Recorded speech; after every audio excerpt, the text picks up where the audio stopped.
शेर के साथ रहोगे ना तो दोस्तों वह आपको जीवन में संघर्ष करना और साहसी बनना सिखाएगा, लेकिन किसी गधे के साथ रहोगे तो वह आपको हमेशा हालातों के सामने झुकना ही सिखाएगा। नमस्कार दोस्तों, मैं ज्योतिष आचार्य वासुदेव मिश्रा आपका अपने चैनल सत्य की खोज में हार्दिक अभिनंदन करता हूं। दोस्तों, आज का यह ज्योतिष का कार्यक्रम आप लोगों के लिए यानी कि तुला राशि वालों के लिए बेहद ही ज़्यादा खास कार्यक्रम साबित होगा। आज हम चर्चा करेंगे आपके साप्ताहिक राशिफल के बारे में। जी हाँ दोस्तों, हर बार की तरह इस बार भी आपको मैं बताऊंगा आप लोगों के लिए कैसा रहेगा आपकी जीवन काल का 11 दिसंबर से लेकर 17 दिसंबर के मध्य का समय। जी हाँ, संपूर्ण साप्ताहिक राशिफल के बारे में चर्चा करेंगे, जिसमें ग्रहों की स्थिति के आधार पर किस प्रकार का परिणाम आपको आने वाले 7 दिनों में प्राप्त होने वाला है, और जो भी ग्रह नेगेटिव रूप से आपको प्रभावित करेंगे उसे अपने फेवर में करने के लिए क्या उपाय आपको करना चाहिए, हर एक जानकारी आपको बताएंगे। इसलिए कार्यक्रम को बिना मिस किए अंत तक देखिए। और अगर आप अपनी जन्म कुंडली पर विस्तार के साथ विश्लेषण करवाना चाहते हैं तो वीडियो के अंदर और डिस्क्रिप्शन बॉक्स में आपको नंबर मिल जाएगा, जहां से आप संपर्क करके जन्म कुंडली का विस्तार के साथ अध्ययन करवा सकते हैं। तो दोस्तों देखिए, साप्ताहिक राशिफल में मुख्य रूप से चंद्रमा के गोचर की गणना की जाती है। क्योंकि चंद्रमा मन का कारक ग्रह होता है और जो कुछ भी हम सोचते हैं समझते हैं उसे ही अपने जीवन के हर पहलू में इम्प्लीमेंट लागू करने का प्रयास करते हैं। इसलिए चंद्रमा का प्रभाव हमारे दैनिक जीवन के ऊपर देखने को मिलता है। तो दोस्तों, अगर गोचरीय स्थिति में चंद्रमा के बारे में बात की जाए तो सप्ताह के शुरुआत में 11 और 12 तारीख को चंद्रमा वृश्चिक राशि में गोचर करेंगी। और वृश्चिक राशि जो होती है ना दोस्तों, यह चंद्रमा की नीच राशि होती है, जिसके परिणाम स्वरूप इस समय थोड़ा टेंशन और तनाव आपको अपने जीवन में देखने को मिल सकता है।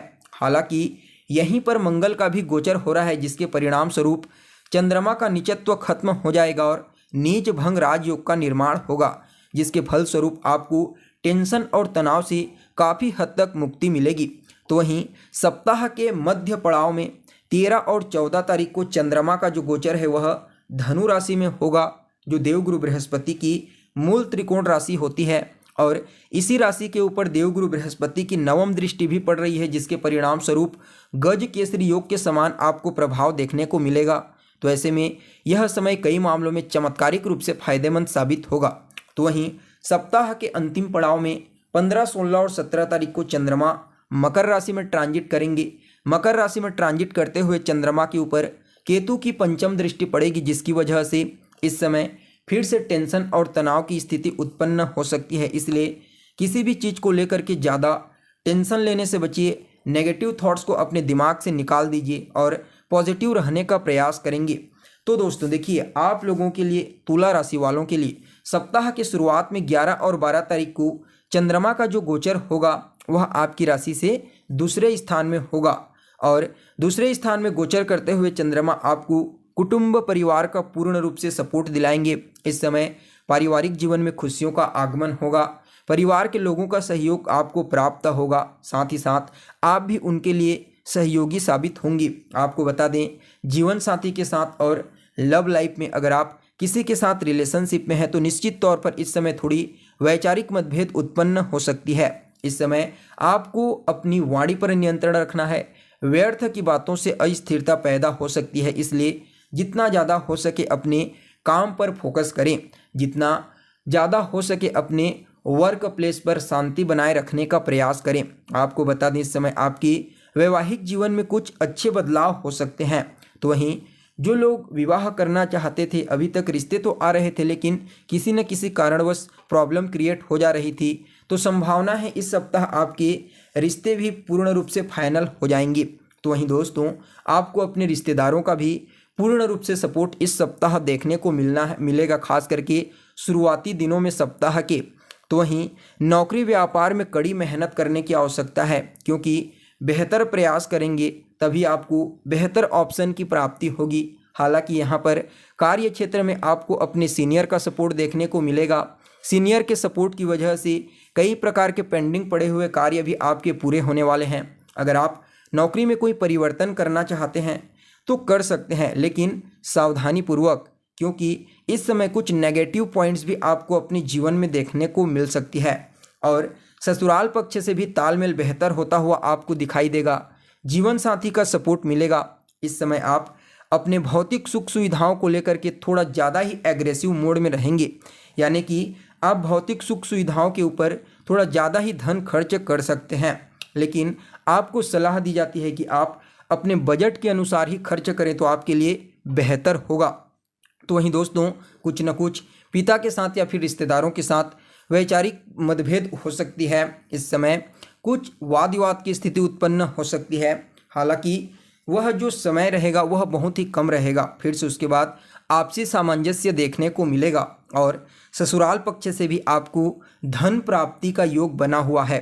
जी हाँ, सप्ताह के शुरुआती 2 दिनों में ससुराल पक्ष से आपको कोई लाभ की स्थिति देखने को मिल सकती है।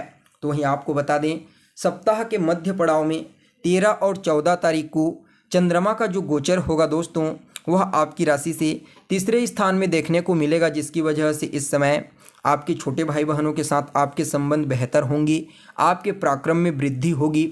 इस समयावधि में आपको जीवन के कई मामलों में लाभ के अवसर प्राप्त होंगे। आपका सोया हुआ भाग्य जाग जाएगा और जब भाग्य का साथ आपको देखने को मिलेगा तो आपकी सभी प्रकार के पेंडिंग पड़े हुए कार्य आपके पूरे होते चले जाएंगे। अगर आपका पैसा किसी जगह पर फंसा हुआ है तो वह निकलता हुआ दिखाई देगा। जीवन साथी के साथ तालमेल अच्छे होंगे। इस समय कार्य क्षेत्र में प्रमोशन, पदोन्नति की प्रबल संभावना बनी हुई है। विदेश यात्रा के लिए भी समय काफ़ी बेहतर कहा जा सकता है। इस समय आपको अपने जीवन में काफ़ी लंबे समय से जो लव लाइफ में खटपट देखने को मिल रही थी वह भी ठीक होता हुआ दिखाई देगा।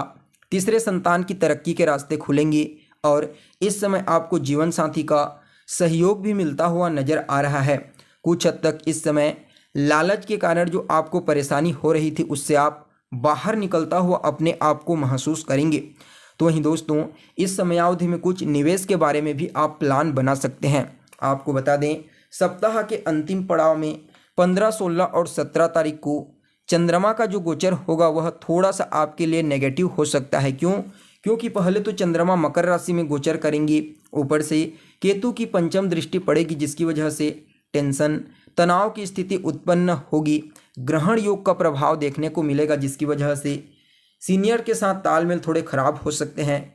पारिवारिक जीवन के दृष्टिकोण से समय अनुकूल नहीं कहा जा सकता। इस समय पारिवारिक जीवन में कुछ वैचारिक मतभेद, तनाव की स्थिति उत्पन्न हो सकती है। आपके अधीन जो लोग कार्य करते हैं आपके अंडर में, उनके साथ भी मतभेदता की स्थिति देखी जा सकती है। संतान के स्वास्थ्य को लेकर के थोड़ी आपके मन में टेंशन रहेगी। इसमें कुछ दिक्कतें उत्पन्न हो सकती है। घरेलू उलझन से आप परेशान रहेंगी। इसके अलावा ससुराल पक्ष से भी कुछ समस्याएं उत्पन्न हो सकती है।